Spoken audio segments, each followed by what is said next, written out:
Have you ever just stopped and wondered, how does my email know what's junk? Or how your bank can flag a transaction as fraud almost instantly? At the heart of all that is this idea of teaching machines to choose, to classify the world around them. But how exactly do we get a computer to learn the difference between, say, spam and not spam? Well, that's the big question we're tackling today. We're on a quest to figure out how machines learn to put things into boxes. We're going to explore two really powerful methods for this. One of them thinks like a gambler, always calculating the odds. The other, it's more of a geometer, obsessed with drawing the sharpest, clearest line possible. All right, so first up we have something called logistic regression. Now I know the name regression might throw you off, because we're not predicting a number, we're classifying. But its whole approach is built around one simple, powerful question. What is the probability that this thing belongs in this bucket?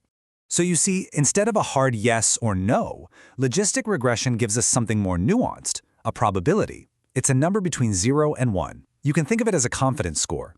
An email isn't just spam, it has a 98% probability of being spam.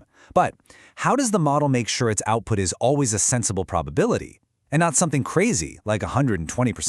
The secret sauce is this beautiful S-shaped curve right here, the sigmoid function. This thing is the mathematical engine at the core of logistic regression. It takes any raw score you throw at it, no matter how high or low, and just squashes it neatly into a value between 0 and 1. And just like that, you get a clean, usable probability. No more nonsensical predictions. Okay, so we have a probability. Now what? How does that turn into an actual decision? Well, it's pretty straightforward. The model just sets a cutoff point, typically right at 50%. If the probability is higher, it gets classified as one thing, like this flower being an Iris virginica. If it's lower, it gets classified as the other. What this does is create a really clear, straight line, a linear boundary that separates the two classes. Simple, clean, and really effective. But what if we came at this problem from a completely different angle? Instead of thinking about probabilities, let's think in terms of geometry. This brings us to our second protagonist for today, the support vector machine, or SVM. Its philosophy isn't about likelihood, it's all about drawing the clearest possible line in the sand. An SVM hunts for the ideal dividing line, or what we call a hyperplane in more than 2 dimensions, that separates two groups. But here's the key. It's not looking for just any line that'll do the job. It wants the one line that creates the widest possible gap or margin between the classes. It's all about creating a buffer zone. This line just illustrates the idea perfectly. On the left, you can see there are lots of lines that could separate the yellow and blue dots. But they aren't all equally good, are they? Some of them get dangerously close to the data points.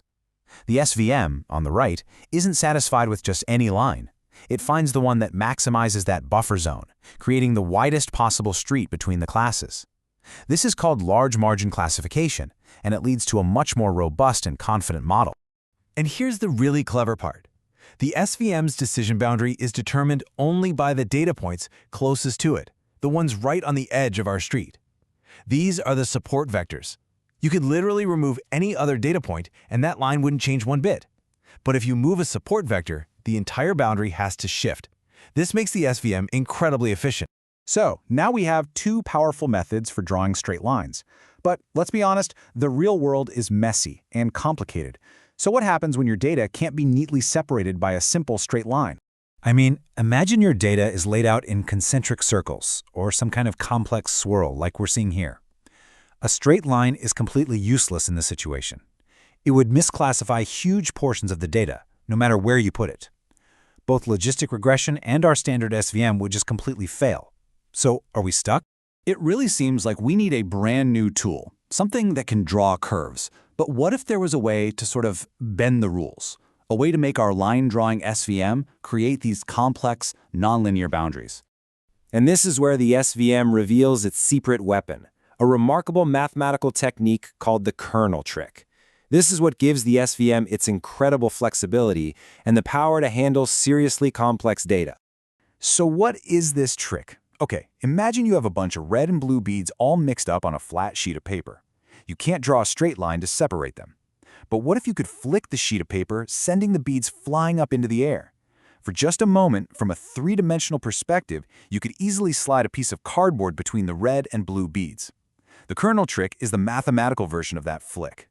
It lets the SVM find a separating plane in a higher dimension, without the huge computational cost of actually moving all the data into that new dimension. Let's just trace the process. We start with our messy, inseparable data. The kernel trick then allows the SVM to find a higher dimensional perspective. From this new vantage point, the data is now perfectly separable by a simple flat plane. The SVM draws its optimal line there.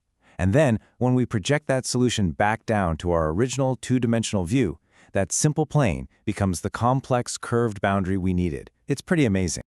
The big takeaway here is that the kernel trick fundamentally transforms the SVM.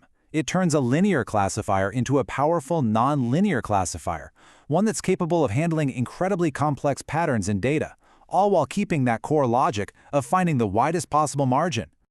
This quote just sums it up perfectly. By changing its perspective, the algorithm transforms a really hard problem into a much easier one.